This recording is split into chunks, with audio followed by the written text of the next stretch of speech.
Welcome to Motivational Moment. I am Coach Rosa Smith-Montanaro, your training and workshop coordinator with RochesterWorks. I'm so happy you've joined me. Every week, we talk about something motivational to keep you moving forward, whether it's on your career path of changing careers, starting a new job, you're in transition, looking for something, or maybe even starting a business. I'm here to support you. We all are at RochesterWorks. So we are talking about updating your resume and various aspects of that this month.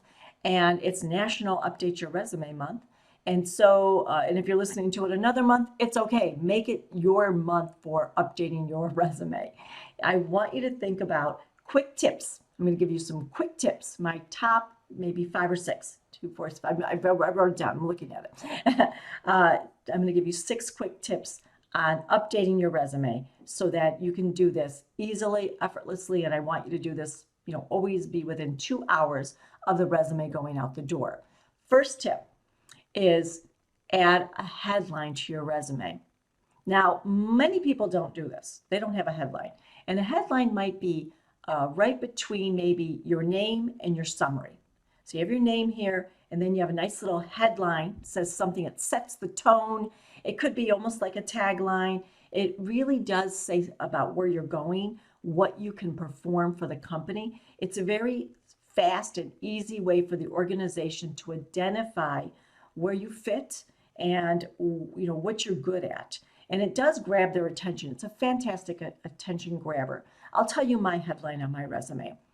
And this is really cool. One day I was updating my resume and I started calculating my accomplishments, which we'll talk about next. And I realized that over the course of 2 decades of teaching in career management, that there is easily over 20,000 people I've worked with. And that's conservative.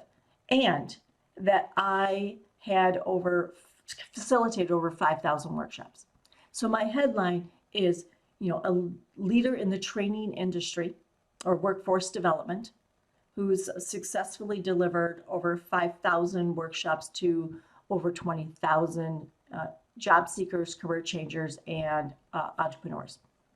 And it's kind of cool to see it because it makes me feel good about me, but it also speaks to someone who's looking at the resume and say, this person has a lot of experience. So a headline, first thing. Another tip, make this accomplishment based. Look at your resume and start to say, where can I show numbers? Where can I show results?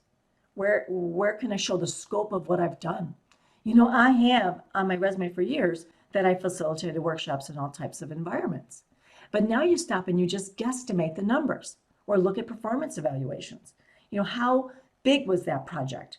How much money did I save? How much waste did you reduce?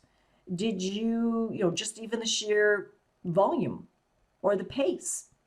Start to crunch those numbers, and it's okay to guesstimate. You could say approximately, an average, and you have to be able to speak to it. Even if it was a one-time thing, you want to be able to speak to it. Third thing is your summary should be at the top of that page, and that summary should have your best strengths, your top skills, your core competencies. You want to feature that at the top because this is the forest and the trees are in the work history. You want to give people the sense of this is a beautiful forest and have all kinds of varieties of, birds and trees and wonderful creations here. And look at all the great stuff I've done. But I'm not giving you all the details in the summary. You have to dig a little deeper. You have to look at the rest of my resume.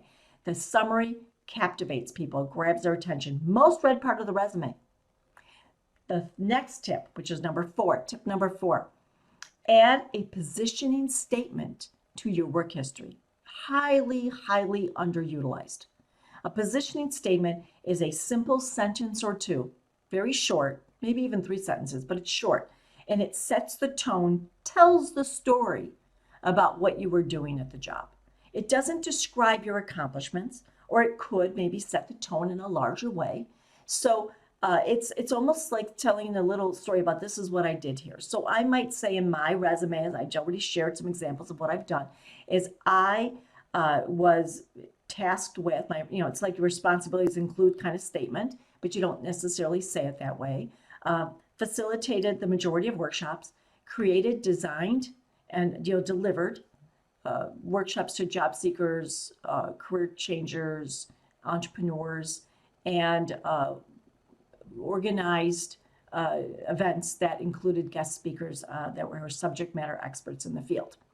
It could be something like that. Now you look at the bullets underneath that are the results, where we start to say, here's what I've done. But the positioning statement is a nice place to set the tone for what you've done. And I'll give you a tip. It's a great place to add those keywords and phrases that are in the job description. It's great for capturing the applicant tracking system's attention and keyword matching. Now, next tip number 5, you want to make sure that you're demonstrating your ongoing education.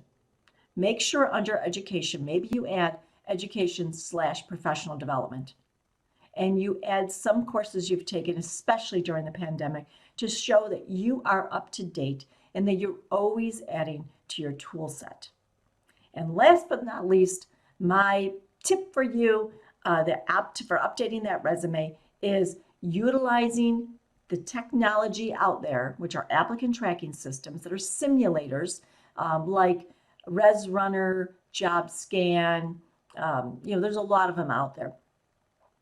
And what you do is you look at what the job description you typically are interested in and see what keywords and phrases they use. And you can literally upload your resume on one side, the job description on another. It will cross-reference it, and it'll tell you what you're missing. And you want to make sure you're integrating those keywords and phrases into your resume. What are the latest and greatest words that people are using in your field? Like in my field, it's learning management systems. People are doing our platforms online. And so I might integrate and just update, oh, by the way, here's some words that I haven't had in my resume because I didn't think about it, but I've been using them, especially during the pandemic. And you just start loading in some of those words into your resume. You will have a knockout resume that captures attention, and you can do this within a matter of just a couple of hours. If you haven't attended any of our workshops at RochesterWorks, visit us at RochesterWorks.org. Sign up for some of our workshops. I'd love to see you. We'd all love to see you. Learn more about getting that resume to pop and also move forward. Take that step. We're here to support you. You are not alone, my friend. We are here to help you. If you're on YouTube, subscribe to our channel, like the video, drop me a comment. I'd love to hear from you. Thank you so much for joining us, and we'll talk next week. Take care.